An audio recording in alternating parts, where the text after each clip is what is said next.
সব বাধা পেরিয়ে এবার ফুলসজ্জা হলো ময়না আর রোদ্দুরের। হ্যাঁ বন্ধুরা, এমনটাই দেখা যাবে। তাই সম্পূর্ণ জানতে ভিডিওটিতে লাইক দিয়ে চ্যানেলটি সাবস্ক্রাইব করে দেখতে থাকুন। গল্পের শুরুতেই দেখা যাবে মেজবাবু মেজমাকে বলতে থাকে, না তোমার এই বাড়িতে জায়গা নেই, তুমি এক্ষুনি এই বাড়ি থেকে বেরিয়ে যাবে। তখন ময়না বলতে থাকে, সবাই শোনো না একটা কথা, প্লিজ এরকম করো না, মেজমাকে কেউ বের করে দিও না। তখনই মেজবাবু কোনো রকম কোনো কথাই শোনে না কারোর। তখন ময়না বলতে থাকে, বড় মা তুমি একটু বলো না মেজবাবুকে, তোমার কথা ঠিক শুনবে। তখনই বড়মা বলতে থাকে, না না, আজকে আজকে না মেজো একদম সবকিছুর ভাত ভেঙে দিয়েছে, তাই মেজো না আজকে আমার কথাও শুনবে না। তখন এই কথা শুনে ময়না চমকে যায়, তারপর বলতে থাকে, তোমরা কেউই কি আটকাবে না? প্লিজ আটকাও না, মেজমা চলে যাবে তো তাহলে। দেখো মা, তারপরে কিন্তু বাইরে গেলে আবার অন্যরকম একটা ঝামেলা সৃষ্টি হবে। প্লিজ বড় মাকে বের করে দিও না, বাড়ির বউকে এভাবে বের করে দেওয়া কি ভালো কথা? কিন্তু কেউ কোনো কথা শুনতে চায় না। তখনই ময়না মনে মনে বলতে থাকে, না না, আমাকে কিছু একটা করতে হবে, আমাকে এবার নিজে হালটা ধরতে হবে, না হলে মেজমাকে কিছুতেই আমি বাড়িতে রাখতে পারবো না। তখনই ময়না বলতে থাকে, মেজমা দেখেছেন, আপনি এরকম একটা কাণ্ড করেছেন না, যে কেউই আপনাকে ক্ষমা করতে চাইছে না। আপনি কেন যে এসব করেছেন সেটাই আমি বুঝতে পারছি না। এই বলে ময়না মেজমাকে ধরে নিয়ে বলতে থাকে, মেজমা আপনি ঘরে যান, একটা ব্যাগ নিয়ে তাড়াতাড়ি চলে যাওয়ার নাটক করুন, ঠিক আছে? তাড়াতাড়ি। তখনই মেজমা কান্নার নাটক করে বলতে থাকে, আমাকে কেউ এই বাড়িতে দেখতে পাচ্ছে না, সহ্য করতে পারছে না। না না, আমি না এখন আর আমি সহ্য করতে পারছি না, আমি চলে যাব, এক্ষুনি চলে যাব ময়না। থাক, আমার জন্য কাউকে আর কিচ্ছু বলতে হবে না, আমি চলে যাব। তখন ময়না বলতে থাকে, না না মেজমা, প্লিজ আপনি যাবেন না। কিন্তু মেজমা নাটক করে ঘর থেকে একটা ব্যাগ নিয়ে আসে আর বলতে থাকে, ময়না আজকে আমি চলে যাব। তখনই ময়না বলতে থাকে, দেখুন সবাই সবাই একটু আটকান না, মেজমা চলে যাবে তো। বাড়ির বউ বাড়ি ছেড়ে চলে গেলে যে অমঙ্গল হবে। মেজবাবু একটু বুঝুন, আপনি আমার কথাটা একটু শুনুন। তখন মেজবাবু বলতে থাকে, না ময়না, আমি কিচ্ছু শুনবো না, কিচ্ছু না। আর বাড়ির বউ চলে গেলে কিচ্ছু হবে না, কিচ্ছু হবে না বাড়ির বউ চলে গেলে। তখন ময়না বলতে থাকে, আপনি ঠিক কইতাছেন তো মেজবাবু, বাড়ির বউ চলে গেলে কিছু হবে না? তখন মেজবাবু বলতে থাকে, না কিচ্ছু হবে না। তখন ময়না বলতে থাকে, ঠিক আছে, আমার সাথেও তো অনেক অন্যায় করা হয়েছে, তাই না? আমার সঙ্গে অনেক অন্যায় করা হয়েছে। তখনই রৌদ্র বলতে থাকে, ময়না তুমি আবার এসব কি বলছো? তখন ময়না বলতে থাকে, হ্যাঁ, আপনিও তো আমাকে মিথ্যাবাদী বলেছিলেন, আমাকে অবিশ্বাসী বলেছিলেন, আমাকে কত কথা বলেছিলেন। তাহলে আমি তো তখন বাড়ির বউ চলে গেলে অমঙ্গল হবে বলে বাড়ি ছেড়ে চলে যায়নি। এখন যখন মেজবাবু বলেই দিল যে বাড়ির বউ চলে গেলে কোনো অমঙ্গল হবে না, তাহলে তাহলে আর কেন আমি এখানে থাকবো? আমি এখন চলে যাব, আমিও চলে যাব। তখনই এই কথা শুনে অবাক হয়ে যায় সবাই। তখনই বড় মা বলতে থাকে, ময়না এগুলো তুই কি বলছিস মা?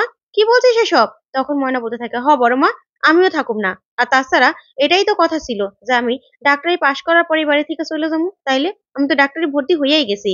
তাহলে এখন আমি কেন থাকবো? আমি চলে যাবো। তখন রৌদ্র বলতে থাকে, ময়না এসব তুমি কি বলছো? এটা তো অনেক আগের কথা। এখন কেন এসব কথা বলছো? না না, আমি তোমাকে কোথাও যেতে দেবো না। তখন ময়না বলে, না না ডাক্তার বাবু, আমি থাকুম না। তখন মেজমা বলতে থাকে, ময়না তুমি আমার জন্য কেন চলে যাবে বলো? আমি চলে যাচ্ছি। না না, এই বাড়িতে আমার কোনো মূল্য নেই। আমাকে কেউ সহ্য করতে পারছে না, দেখছো না? আমার ছেলেরা পর্যন্ত আমাকে আটকাচ্ছে না। আমি থাকবো না। আমি চলে যাচ্ছি। তখন ময়না বলে, না মেজমা, আমিও চলে যাবো, আমিও চলে যাবো। এই বলে ময়না নিজের ঘরে চলে যায়। তখনই রুদ্র ময়না ময়না বলতে বলতে ময়নার কাছে যায়। তখন ময়না মনে মনে বলতে থাকে, আজকে তো আমি মেজুমারে আটকামই। তারপরে ময়না ব্যাগ গুছানোর নাটক করতে থাকলে রুদ্র বলতে থাকে, ময়না এসব তুমি কি করছো বলো তো? তখন ময়না বলতে থাকে, কি করব আমি? এটাই তো কথা ছিল ডাক্তার বাবু। তখনই রুদ্র বলতে থাকে, ময়না সেটা তো অনেক আগের কথা ছিল, আমি ভুল করেছি, ভুল করেছিলাম আমি। কিন্তু তুমি চলে গেলে আমি কি করে থাকবো বলো তো? আমার কি হবে? তখন ময়না বলতে থাকে, আরো ভালো করে থাকতে পারবেন, ধেই ধেই করে নাচ করবেন, আপনার মনের ইচ্ছে পূরণ হবে। তখন রুদ্র বলে, না না ময়না, এসব কথা বলো না, আমি তোমাকে ছাড়া একদম থাকতে পারবো না, থাকতে পারবো না আমি তোমাকে ছাড়া। তখন ময়না বলতে থাকে, তাহলে যান, মেজুমাও তো এবারের বউ, মেজুমারে গিয়ে আটকান।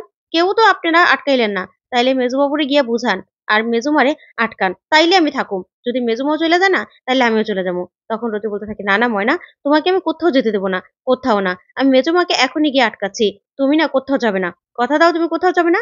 তখন ময়না বলতে থাকে, 5 মিনিট, 5 মিনিট সময় দিলাম। তখন রোদ্র বলতে থাকে, ঠিক আছে আমি এখনই যাচ্ছি। এই বলে রোদ্র নিচে নেমে আসলেই বড় মা বলতে থাকে, কিরে রোদ্রুর, ময়নার মাথাটা একটু ঠান্ডা হয়েছে? তখন রোদ্রু বলতে থাকে, না মা, ময়নার মাথাটা তো ঠান্ডা হয়নি, উল্টো আরো বলছে ও চলে যাবে। না না, আমি কিন্তু ময়নাকে ছাড়া একদম থাকতে পারবো না। আর মেজকা, তুমি প্লিজ মেজমাকে ক্ষমা করে দাও, মেজমাকে আর যেতে বলো না, প্লিজ তোমরা একটু বুঝাও না। মেজমা চলে গেলেই না ময়নাও চলে যাবে। না না, আমি ময়নাকে ছাড়া একদম থাকতে পারবো না। তখনই মেজবউ বলতে থাকে, না, ময়না চলে গেলে ময়নাকে বরং আমি বাংলাদেশ গিয়ে নিয়ে আসবো, কিন্তু ওকে আমি আজকে একদম ক্ষমা করব না। ওকে এই বাড়ি থেকে বেরিয়ে যেতে বলো, বেরিয়ে যেতে বলো। তখন রৌদ্র বলতে থাকে, না সবাই মিলে আটকাও কিন্তু, ময়না কিন্তু চলে গেলে আমি কিন্তু এই বাড়িতে থাকবো না, আমিও এই বাড়ি থেকে চলে যাব। যা শুনে সবাই চমকে যায়। তখন গোলু বলতে থাকে, রৌদ্র এটা তুই কি বলছিস? তখন রৌদ্র বলতে থাকে, হ্যাঁ আমার বউ এই বাড়িতে না থাকলে আমি এই বাড়িতে থাকবো না, আমি চলে যাব। এতদিন পরে ময়নার সঙ্গে আমার সবটা ঠিক হয়েছে, তোমরা কি চাও না যে ময়নার আমি একসঙ্গে থাকি? তোমরা কি চাও আমরা আলাদা হয়ে যাই? তখনই মেজবাবু অবাক হয়ে তাকিয়ে থাকে। তারপরে দেখা যাবে ময়না উপর থেকে সবটা দেখতে থাকে। আর ময়নার বাবা ময়নাকে দেখে ফেললে ময়না ইশারায় ময়নার বাবাকে কিছু বলতে বারণ করে। তখন রৌদ্র বলতে থাকে, বাবা আপনি অন্তত কিছু বলুন। তখন ময়নার বাবা বলে, বাবা তোমাদের পারিবারিক ব্যাপার, আমি কি বলবো বলো তো? আমি তো তখন থেকেই দেখতাছি, তাই আমি চুপ করে আছি। আমি আর কি বলবো? তারপর রৌদ্র বলতে থাকে, না মেজমা কোত্থাও যাইব না, কোত্থাও না। এই বলেই রৌদ্র মেজমার ব্যাগটা হাতে নিলেই তখন দেখতে পায় যে ব্যাগটা একদম পাতলা। তখন রৌদ্র বলতে থাকে, এ কি, এই ব্যাগটা তো পাতলা কেন? তখনই ময়না মনে মনে বলতে থাকে, সর্বনাশ, এখন তো ডাক্তারবাবু সব নাটকখান ধইরা ফালাইবো। তারপরে রৌদ্রর ব্যাগটা খুলে দেখে ব্যাগের মধ্যে কোনো কাপড় চোপড় নেই। তখনই মেজবাবু আবার বলতে থাকে মেজমাকে, তুমি আবারও নাটক করলে? তুমি চলে যাওয়ার নাটক করছিলে না, যাতে ময়না তোমাকে আটকায়? তখনই মেজমা আবার কাঁদতে থাকে আর বলতে থাকে, ও রোদ্রু, তুই শুধু ময়নার জন্য আমাকে আটকাতে চেয়েছিলি তাই না? তোরা কেউ আমাকে মন থেকে ক্ষমা করিসনি? তখনই মেজবউ বলতে থাকে, তুমি আবার নাটক করছিলে, আবার বড় বড় কথা বলছো? তখন বড়মা বলতে থাকে, কি রে মেজো, তুই এখনো নাটক করছিলি? তারপরে ময়না সেখানে চলে আসে, এসে বলতে থাকে, বড়মা আমি মেজুমারে এই নাটকখান করতে কইছিলাম। আসলে আমি চাই না যে মেজুমাই বাড়ি থেকে চইলা যাক। আমিও তো বউ, আর মেজুমাও তো বউ। তারে তারাই দিয়ে আমি কেমনে নতুন সংসার শুরু করি বলো তো? তখন এই কথা শুনে মেজুমা অবাক হয়ে যায়। তখন ময়নাকে জড়িয়ে ধরে মেজুমা। তারপরে দেখা যাবে সবাই হাসতে থাকে। তারপরে দেখা যাবে বজ্রবিহার বলতে থাকে, এ দাদা ভাই তোর সঙ্গে ময়না নাটক করছিল? তখন রৌদ্র বলতে থাকে, আমার বউ আমার সঙ্গে নাটক করেছে, তোদের তাতে কি রে? আমার বউ আমার সাথে যা ইচ্ছে তাই করবে। যা শুনে সবাই হাসতে থাকে। তারপর বড়মা বলতে থাকে, ময়না তোকে একটা চড় মারবো আমি, তুই নাটক করছিলি? তখন ময়না বলতে থাকে, কি করবো বড়মা বলো তো? তোমরা আগে বলো, মেজুমাকে সবাই ক্ষমা করে দিয়েছো? তখন এই কথা শুনে মেজবাবু বলতে থাকে, না ময়না, ওকে ক্ষমা করে দিলেও না ও আবার নাটক শুরু করবে, সব নাটক। তখনই মেজমা বলতে থাকে, না গো আমি ভুল করেছিলাম, আমি ভুলটা বুঝতে পেরেছি। ময়না, যে ময়নার আমি এত ক্ষতি করতে চাইলাম, সে ময়নাই আমাকে ক্ষমা করে দিল? সে ময়নাই আমাকে বাড়ি থেকে যেতে দিল না? না না, আমি ভুল করেছি, আমি ভুল করেছিলাম ময়না মা। তারপরে ময়না বলতে থাকে, তাহলে ভুলখানা এখন শুধরে নাও। তারপরে ময়নাকে জড়িয়ে ধরে মেজমা, যা দেখে সবাই খুব খুশি হয়ে যায়। তারপরে দেখা যাবে রৌদ্র ময়না নিজের ঘরে গিয়ে দেখে ফুলসজ্জার খাট সাজিয়ে রেখেছে বজ্র বিহার আর মোহর, যা দেখে ময়না রৌদ্র অবাক হয়ে যায়। তখন রৌদ্র বলতে থাকে, এটা আবার কখন করলি তোরা? তখনই ওরা বলতে থাকে, সারপ্রাইজ, জানো আরো একটা কথা শুনলে তোমরা খুশি হয়ে যাবে। তখন ময়না বলে, কি কি? তখন বজ্র বলতে থাকে, জানো এই খাটটা কে সাজাতে বলেছে? তোমাদের মেজমা। যা শুনে ময়না আর রৌদ্র অবাক হয়ে যায়। তখনই বজ্র বলতে থাকে, হ্যাঁ সব খরচ ও মাই দিয়েছে জানো তো?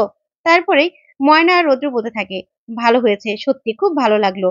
তারপর বজ্রবিহার বলতে থাকে, ঠিক আছে তোমরা তাহলে থাকো, আমরা যাই। তখনই গোলু আর ছোট মা এসে ওদেরকে নিয়ে চলে যায়। তারপরে দরজাটা লাগিয়ে দিলেই ময়না রৌদ্রকে বলতে থাকে, ডাক্তারবাবু আমি আপনার যোগ্য হইয়া লই, আমি আপনার যোগ্য হয়ে আপনারে তুমি করে বলবো। তখন রৌদ্র বলতে থাকে, না না ময়না, আমি তোমার যোগ্য নই, আমি তোমার যোগ্য হওয়ার চেষ্টা করব, আমি তোমার যোগ্য হয়ে তো উঠবো।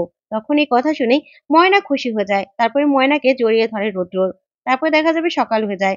ময়না কলেজ যাওয়ার জন্য বের হয়। ঠিক তখনই রৌদ্রও আসার আগে বড়মা বলতে থাকে, ময়না তুই একা কেন যাচ্ছিস, রৌদ্র কোথায়? তখন ময়না বলতে থাকে, উনি আইতাছে। তারপর দেখা যাবে মেজো কাম্মা ময়নার জন্য খাবার নিয়ে আসে আর বলতে থাকে, ময়না টিফিন খাবে তো? টিফিন বানিয়ে এনেছি, জানো তোমার জন্য আমি নিজেই টিফিন বানিয়েছি। যা শুনে সবাই খুব খুশি হয়ে যায়। তো বন্ধুরা আজকের আপডেটটি কেমন লাগলো কমেন্ট করে জানাও। ধন্যবাদ।